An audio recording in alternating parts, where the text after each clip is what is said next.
Here's the question of the morning.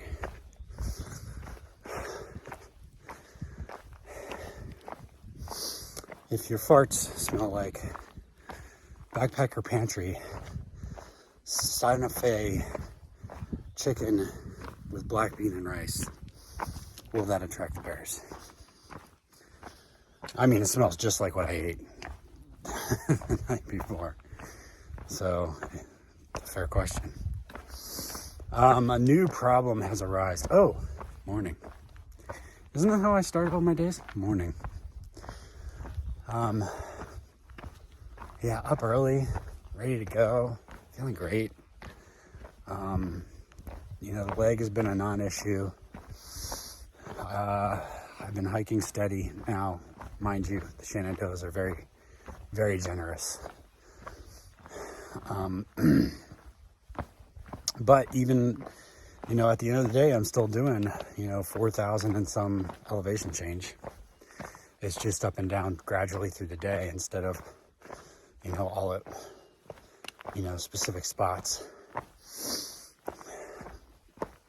So a new problem has arisen over the past week or so. I noticed at a couple hostels that I was sweating at night, and I thought it was like an inconsistency with the temperature. Like it would get really hot and then it would get... And I've been sweating in my hammock. And so what I did to rectify the situation was I've started taking everything off except for my underwear at night. And that seems to have helped, except where my underwear is. I wake up and my underwear is soaked and, my balls are sweaty as shit. And I remember I was talking to Sim the other day when we were sleeping at Stanimals, and he said the same thing. He was sweating, and then I was mentioning to Asset, and he was like, yeah, I noticed for a while he was like getting really sweaty at night. So, of course, the first thing that pops into my head is something my friend told me. He's like, well, if you sweat at night, it means you have parasites. He's not a hiker. He wasn't referring to the trail. And then, of course, I Google it, and it's, you've got cancer. You've got cancer. So, I don't want to take my underwear off just because I do get so sweaty and I haven't showered in days. I clean myself up pretty good. But still, I don't want all that, on the inside of my hammock. I sleep in there, and I'm sure it's getting through my underwear, but still, it's not something I really want to do. Go free balling. It helps if I take off my, because it's like 50 degrees, maybe even like 45 degrees. If I take off my quilt for a minute, everything stops sweating and my underwear dries out really quick. But it's just kind of this game to play where you wake up uncomfortable, take off your quilt, and it's not like I'm cold, like uncomfortable. It kind of feels good, but it feels best with my quilt on. I'm not hot, with all my stuff off. I'm just comfortable and it's perfect except for that one spot. So it's affecting my sleep, and it's on my mind. So anyway, there's that. Hopefully I'll get a chance to Google it some more and, even ask the Appalachian Trail Reddit community what their experience with that is. Yeah. So there's that. It's a beautiful morning watching the sky change color here in Shenandoah National Park.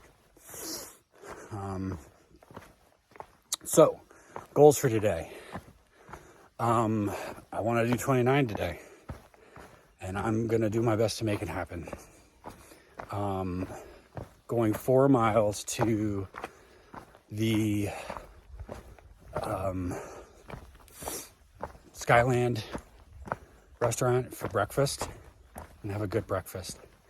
So that 4 miles we'll make the rest of the day 25. And I've done 25s. So I'm going to have a nice break at 4 miles. And then the goal is to try to knock out a good 13, maybe 14 miles before I stop again. Basically, knock out more than half of what I have left. So it'd have to be more than 12.5. There are supposed to be potential rain this afternoon, and I think I've said this already, but we're getting to that season where it's like every afternoon there's just a chance of thunderstorms. So, yeah, that's the plan.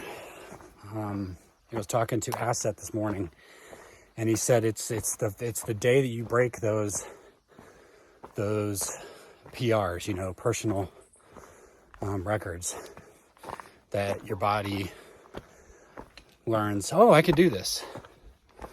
I mean, it's like now every day I can do more than 20 every day and feel great and feel rested and not feel like I'm driving myself into the ground.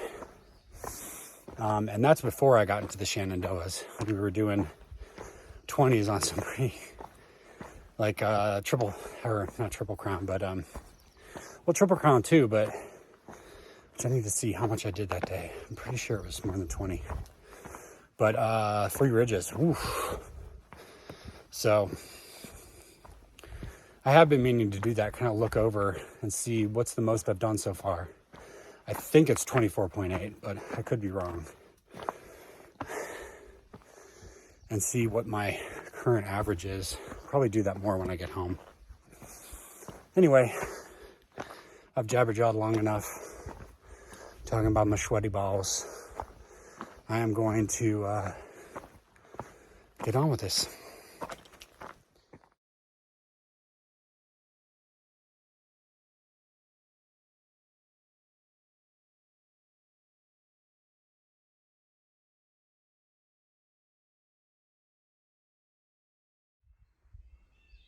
So this guy just flew by my head.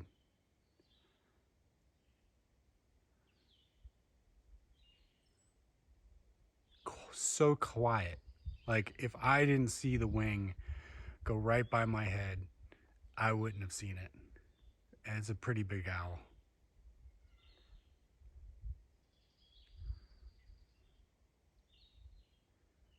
Oh, he's looking for something.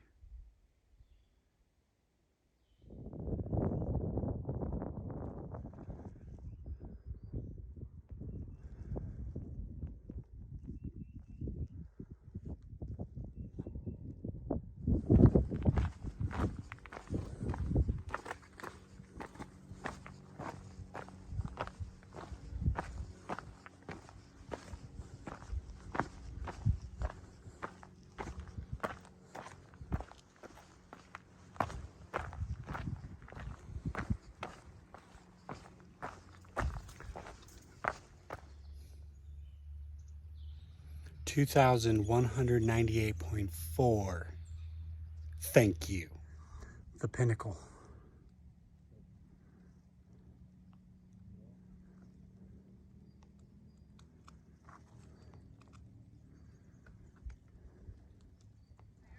Mary's Rock.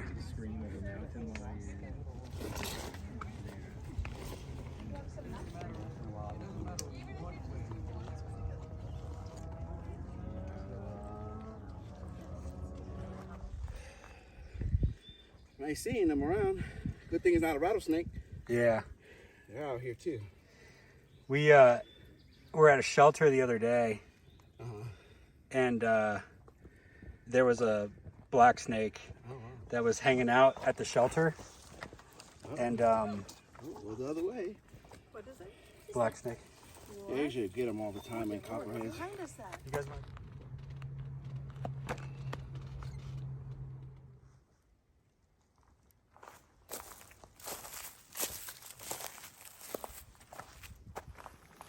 Snakes? Owls? What's going on?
We did it, 28.4. You know, including going to Mary's Rock and the Skyland Diner and, you know, a little stops here and there. It definitely was 29, but 28.4 AT miles. You know, I don't want to take away from, I don't want to slap the sandwich out of my own hand, but, you know, it was mostly downhill and it was really easy trails. But this opens a door. There was some rocks, so it wasn't super easy. And I did walk 29 miles, 28.4. But this opens doors. You know, this opens doors to bigger miles. I'm hoping this means that the usual 20s, 21s, and 22s start to move towards the usual 23s, 24s, and 25s. You know, I'm hoping that the occasional 24s now become the occasional 28s, you know? So feet are definitely beat up. Everything above the feet feels great. I'm experiencing a little bit of tightness in my left hamstring. But other than that, everything feels great. I feel great. Yeah. So there's that. This might be the good night video. It might not be. If it is, then I'll see you tomorrow. If it's not, I might have some more to say in a little while. Later.